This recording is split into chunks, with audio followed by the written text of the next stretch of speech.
কালকে আমি রিক্রিয়েট করবো আলিয়া ভাটের একটা ক্যান লুক, সো সেটার প্রিপারেশন আমাকে এখন থেকে শুরু করতে হবে। So let's go. এই লুকটাতে আলিয়া ভাট একটা লেসের নেকলেস পরেছে, সো সেরকম আমি একটা লেস কিনেছি। তবে আলিয়া ভাট পরেছিল ওটা পাউডার ব্লু কালারের, আর এটা হোয়াইট। সো এটাকে এখন আমি কালার করব। এই লেসটা কিন্তু আমি শুধু নেকলেস করার জন্য কিনিনি, এটা আমি ড্রেসেও লাগাবো। তো চলো ফার্স্ট এটা কালার করি।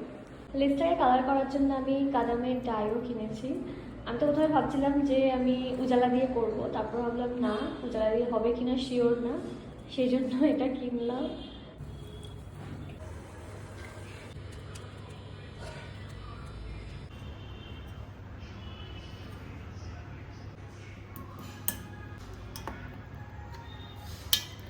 তা কালার হয়ে গেছে, আর ভালোই কালার এসেছে। একটু কি ডার্ক হয়ে গেছে বুঝতে পারছি না, ওটা একদম পাউডার ব্লু কালারের ছিল। জানি না, সকালে মনে হয় ঠিকঠাক কালার আসবে। এবার এটাকে শুকাতে হবে। এক্সাইটেড আমি লুকটা রিক্রিয়েট করার জন্য। আমি আগের বারও আলিয়ার ক্যানের একটা লুক রিক্রিয়েট করেছিলাম। এরকম লুক রিক্রিয়েট করতে না বেশ ভালো লাগে। আমি হচ্ছে একটা ড্রেস অর্ডার দিয়েছি অ্যান্ড ম্যাচ করে ইয়াররিংসও অর্ডার দিয়েছি। সেটা দেখাবো, কালকে দেখাবো। কালকে এখন শ্যুট করবো, এক্সাইটেড। কালকে সকালে শ্যুট করবো, হলো নেক্সট ডে। আজকেই আমি লুকটা রিক্রিয়েট করব। তো এখন আমি আরেকটা কাজ নিয়ে বসেছি। এই ড্রেসটা আমি কিনেছি, তবে এই ড্রেসটাতে কোনো লেস নেই। সো এটার নেকলাইনে আমি এই লেসটা লাগাবো। এখন সুচ সুতো নিয়ে বসে গেছি।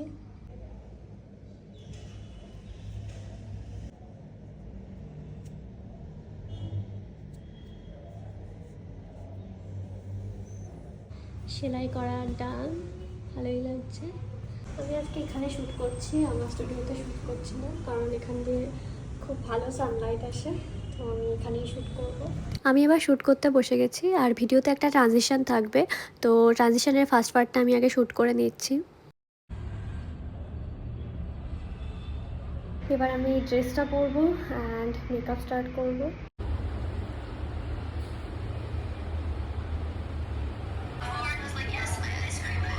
আবার মেকআপ ডান, হেয়ারও ডান। এবার চুলগুলো করবো, নেকলেসটাকে বানাতে হবে।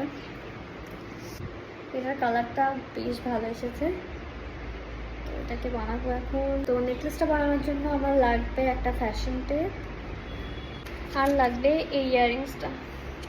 আমি এখন এই ইয়াররিংসটা পরবো।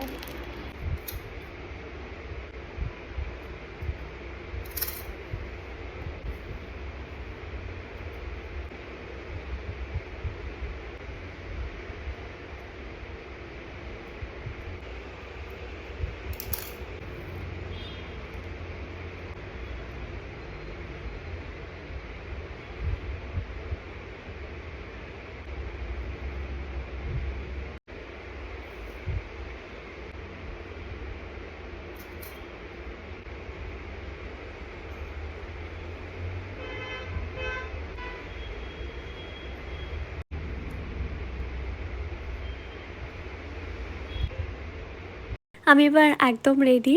তবে ওই নেকলেসটা পরতে গিয়ে আমাকে এতটা খাটনি করতে হয়েছে কি আর বলবো। তবে নেকলেসটা ফাইনালি আমি ঠিকঠাকভাবেই পরতে পেরেছি, and it's looking good. And this is my final look. এবার ফাইনাল লুকটার কয়েকটা ভিডিও করে নিলাম।